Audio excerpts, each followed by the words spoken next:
Now we're going to go to the State Department with Secretary of State Rubio and have a special event, something which was never done before, but we never had a president hosting the awards before. This is the first. I'm sure they'll give me great reviews, right? You know, they'll say he was horrible, he was terrible, it was a horrible situation. No, we'll do fine. I've watched some of the people that host. Jimmy Kimmel was horrible. And some of these people, if I can't beat out Jimmy Kimmel in terms of talent, then I don't think I should be president.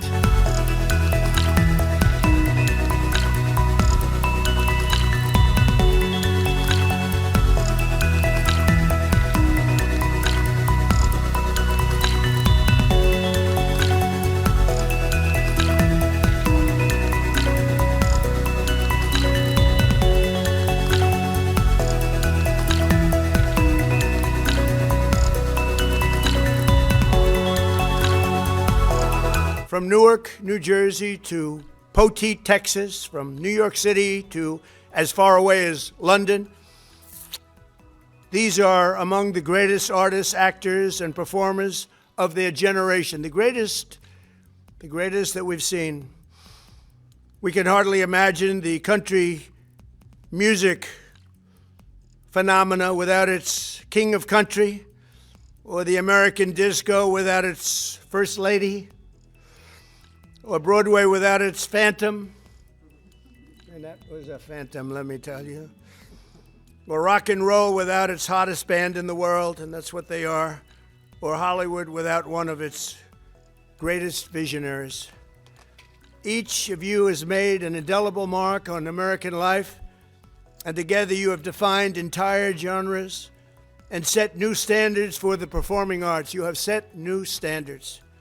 On behalf of every American who has been inspired by the unbelievable talent of Michael Crawford, who has been influenced by the music of George Strait, or Gloria Gaynor, or Kiss, or who has been moved by Sylvester Stallone's unmatched heart and talent and grit, because nobody played that role, and nobody will ever play that role like Sly. We want to thank you all. We want to thank you all. Really tremendous. Thank you.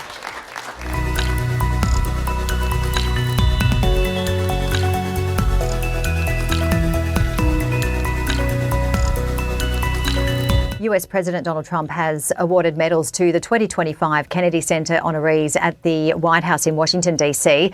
This year's recipients are actor Sylvester Stallone, singers Gloria, Gaynor and George Strait, the rock band Kiss and actor-singer Michael Crawford. The president handed out medals that were designed, created and donated by jeweller Tiffany & Co.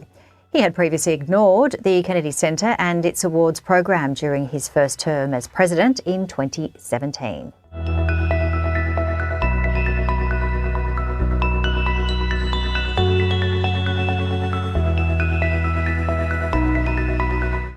You'd like to be on the list. I don't know about that, but I have a question for you, Mr. President. How have you prepared to host tonight?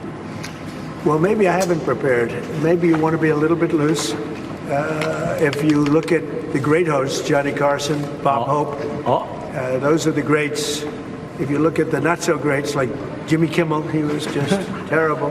But no, I think you want to be just loose and not a lot to prepare for, really. I've been asked. You know what you have to be? You have to be yourself.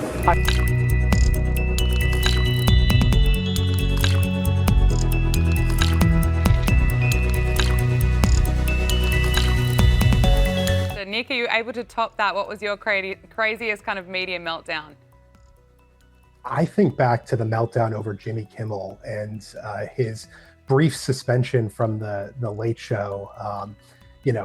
He made some inaccurate comments after the shooting of Charlie Kirk, but the breathless mainstream media and Hollywood freakout was proclaiming, an end to free speech. And, as an example of, President Trump's, fascist takeover of America. But it's a tough look for the liberal resistance movement when, Trump, the president of the United States, arguably the most powerful person in the world, can't even keep a comedian he likes off the air for a little bit more than a week. Just an excellent example of the rhetoric of the left not matching up to the reality of the moment. Let's just take a listen to Jimmy Kimmel. I don't think what I have to say is going to make much of a difference. If you like me, you like me. If you don't, you don't. I have no illusions about changing anyone's mind. But I do want to make something clear because it's important to me as a human, and that is, you understand that it was never my intention to make light of the murder of a young man. I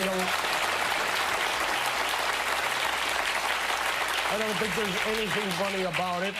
I posted a message on Instagram on the day he was killed, sending love to his family and asking for compassion, and I meant it, and I still do.